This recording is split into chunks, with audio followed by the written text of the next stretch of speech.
अंग्रेज़ी ज़बान में तकरीर के लिए मैं दावत देता हूँ निसा जास्मीन बिनते मोहम्मद नज़ीर, जिनका उन्वान है gossip in the light of Quran and हदीस।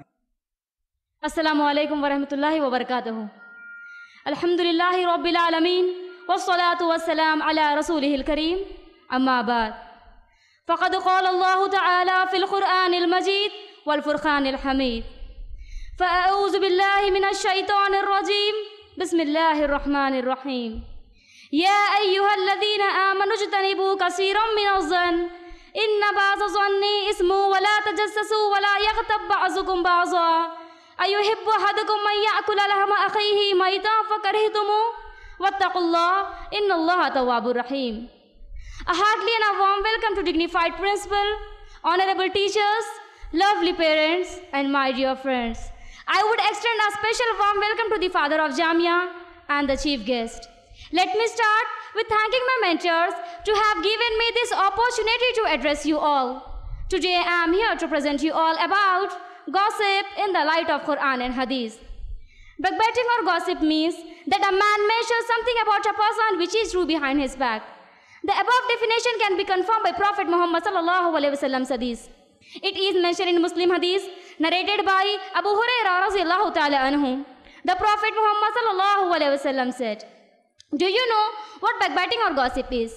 He said, "Allah and His Messenger knows best." And said, "It is your mentioning about your brother which he dislikes."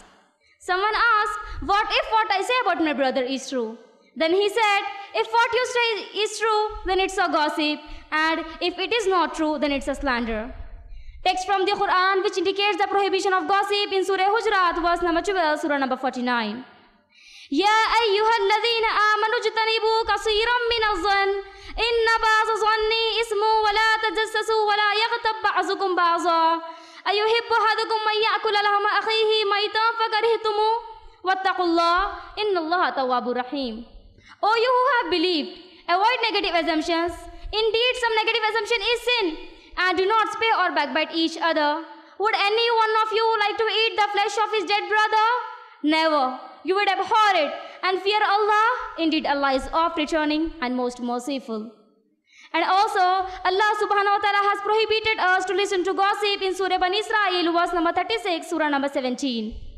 وَلَا تَقْفُوا مَا لَيْسَ لَكَ بِهِ عِلْمٌ إِنَّ السَّمْعَ وَالْبَصَرَ وَالْفُؤَادَ كُلُّ أُولَٰئِكَ كَانَ عَنْهُ مَسْئُولًا. And do not pursue that of which you have no knowledge. Indeed, the sight, hearing, and heart, about all these one will be a question. And also, these are the words of Allah subhanahu wa ta'ala in Surah Qisas, verse number 55, Surah number 28. وَإِذَا سَمِعُوا اللَّغْوَ أَعْرَضُوا عَنْهُ وَقَالُوا لَنَا أَعْمَالُنَا وَلَكُمْ أَعْمَالُكُمْ سَلَامٌ عَلَيْكُمْ لَا نَبْتَغِي الْجَاهِلِينَ. When they hear the vain talk, they withdraw from it, saying, "Our deeds are for us and yours for you. Peace be up to you, we don't desire the way of ignorant." From the above verse, we can infer that listening and paying attention to gossip is something for which an individual will have to answer to Allah. It is prohibited to sit with people who are gossiping or backbiting. Refusing to listen to bad speech is one of the qualities of a believer. One of the verses of poetry on prohibition of listening to gossip says, "Protect your ears from listening to evil talk as you protect your tongues from speaking it. For when you listen to an evil talk, you are an accomplice to someone who is speaking, so be aware." Defending a Muslim in his absence and opposing gossip. It is mentioned in Tirmidhi, narrated by Abu Darda radhiyallahu ta'ala anhu. The Prophet Muhammad sallallahu alaihi wasallam said, "Whoever defends the honor of his brother in his absence, this will be a protection for him from fire." Now let me tell you the punishments of gossip. It is mentioned in Musnad Ahmad, narrated by Abu Bakr radhiyallahu ta'ala anhu, who said, "Whilst the Prophet was walking between me and another man, we came upon on two graves. He said, 'The occupants of these graves are being punished,' and said, 'Bring me a palm leaf stalk.' Abu Bakr radhiyallahu ta'ala anhu said, 'My companion and I rushed to bring him the palm leaf stalk. He split it in two and placed one half on each grave, and said, 'May their punishment be lessened until this dries up.' And said, 'For they are being punished for not the major sin, but for the urination and for gossiping.' And also, these are the words of Allah subhanahu wa ta'ala, and it is also mentioned in Musnad Ahmad and Abu Dawud, narrated by Anas radiyallahu ta'ala anhu.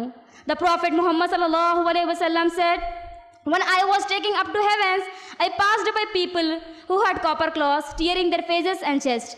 I asked, who are these, O Jibreel? He said, they are those who ate the flesh of people and insulted their honor. Repentance from gossip. There are 4 conditions to be met when repenting from gossip. First, you must stop gossip. Second, you must have regret what you have done. Third, you must be determined never to do it again. And fourth, you must ask your brother to forgive you and pray to Allah subhanahu wa ta'ala to forgive you. With these few words, I would like to conclude my topic and supplicate to Allah subhanahu wa ta'ala to protect all of us from this severe crime, that's gossip. Ameen, summa ameen, wa akhiru dawana an alhamdulillahi rabbil alameen. Assalamu alaikum wa rahmatullahi wa barakatuhu. MashaAllah, Tabarakallah.